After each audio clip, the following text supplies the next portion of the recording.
Good day, everyone. It's Miss Lindisha, I'm Miss Leanna from Friends of the Environment. and we are back with another water lesson. Today, we will be identifying freshwater resources in the Bahamas.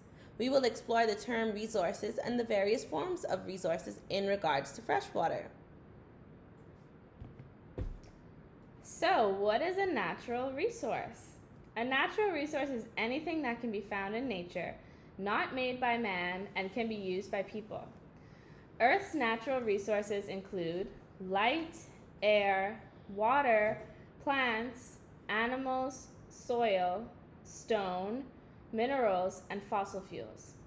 Natural resources can be divided into two groups: renewable resources and non renewable resources. Renewable resources are ones that can be used again and again.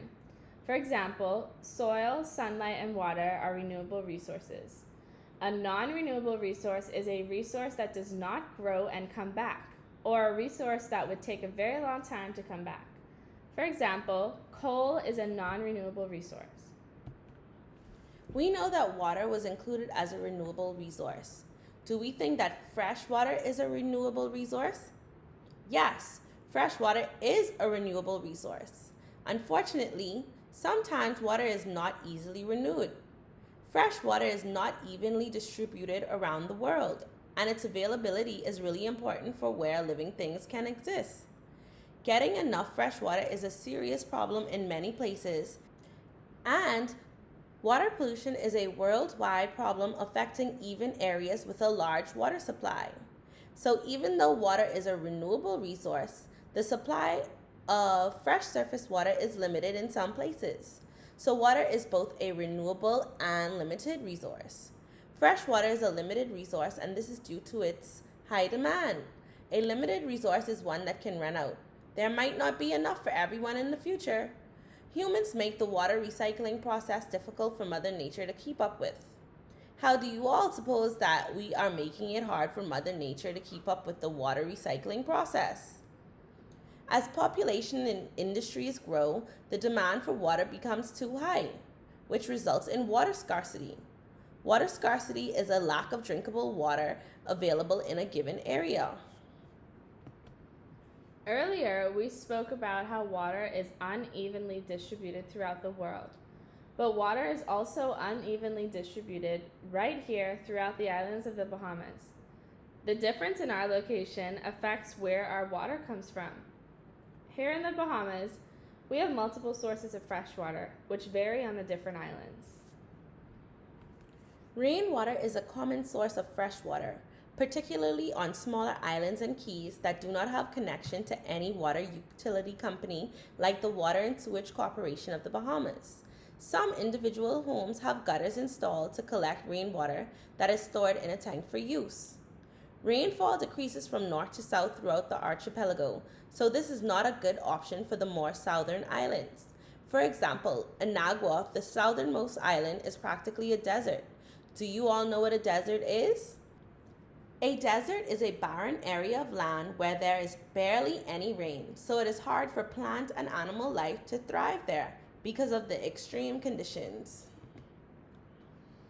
Groundwater is exactly what it sounds like. It is water found in the ground.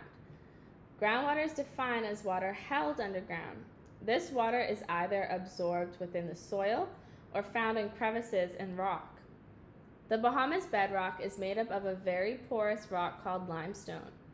What do I mean by porous? Has anyone ever watched SpongeBob? Similar to SpongeBob or our average kitchen sponge, limestone absorbs or sucks up and stores water really well. When the fresh water from rain seeps into the ground, it becomes trapped as groundwater. So how is this groundwater used by us? Well, wells are dug accessing groundwater by water authorities on a large scale and then pumped to consumers. Private wells are also dug. Groundwater is also barged from one island to another, and it is piped from one island to another by underwater lines. For example, water is pumped from mainland North Abaco to Green Turtle Key. Has anyone ever been to a blue hole? Does anyone want to take a guess at what a blue hole is? A blue hole is just a flooded cave. So maybe at one point long, long ago, the blue hole was once a dry cave, but over time, as sea levels rose, it became filled with water. There are two types of blue holes. One, ocean holes, is exactly what it sounds like, blue holes that are found in the ocean. For example, Dean's Blue Hole, found on Long Island, is the second deepest blue hole in the world. 2.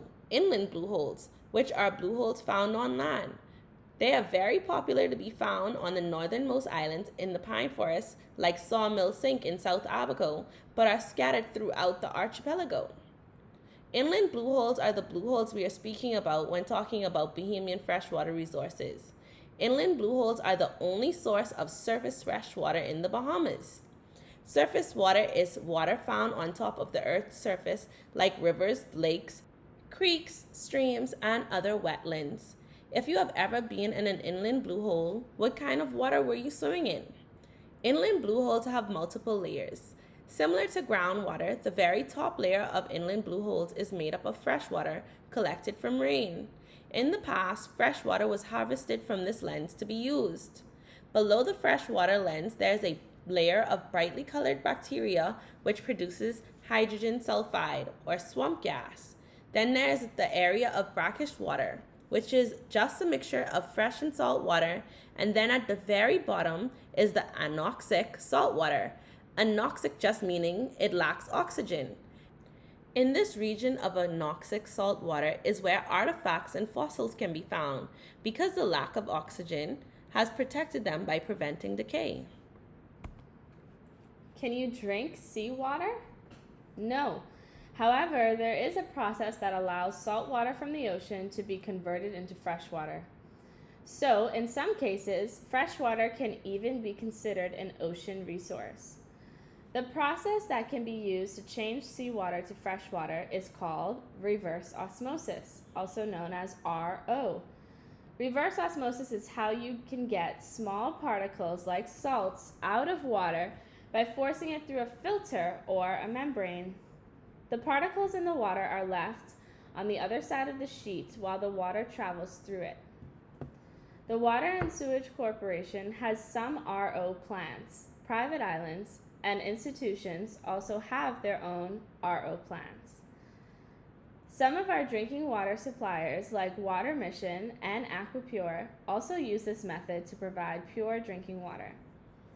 Seeing as the Bahamas is an island archipelago, meaning all of our islands are surrounded by seawater, reverse osmosis is amazing technology that can be used to combat the major issue that is water scarcity.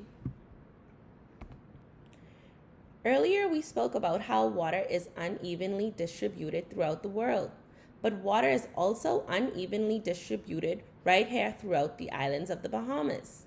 The difference in our location affects where our water comes from. Here in the Bahamas, we have multiple sources of fresh water which vary on the different islands. We will discuss some of the past practices for accessing fresh water throughout the islands of the Bahamas.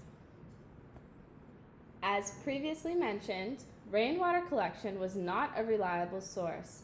One, because all islands do not experience consistent rainfall, and two, because on islands that were more prone to rainfall, the rainfall is not consistent year-round. Inland blue holes, karst features, and ponds are refueled by rainfall. Once these features had been exploited, meaning pumped of fresh water before they could be replenished, they were no longer reliable sources for fresh water.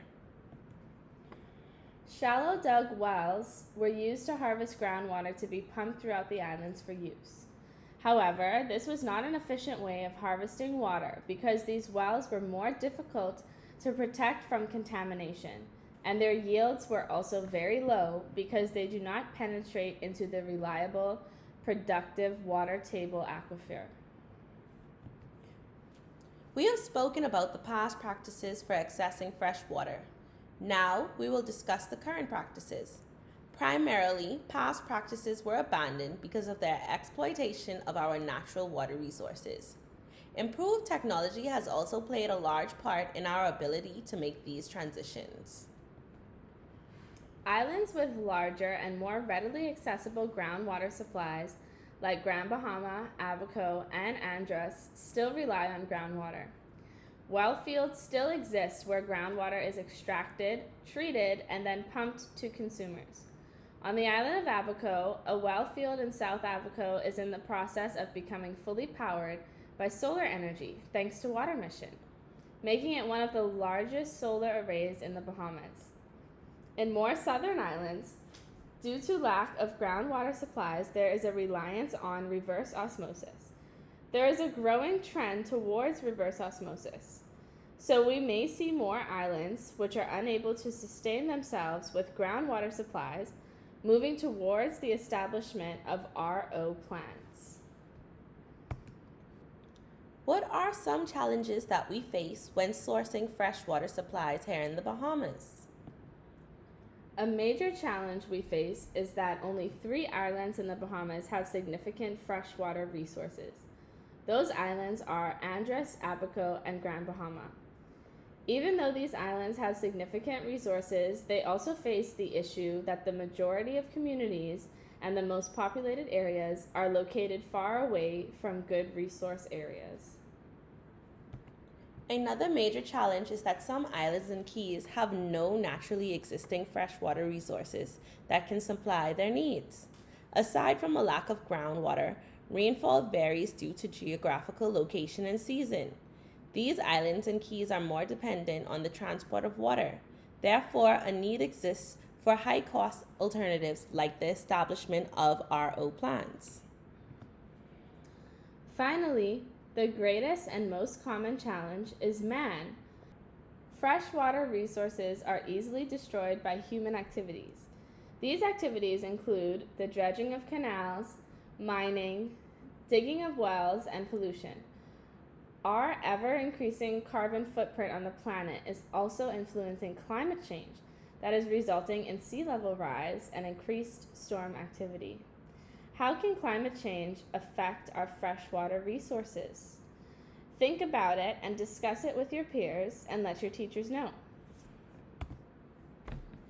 As we learned earlier, every drop of water counts.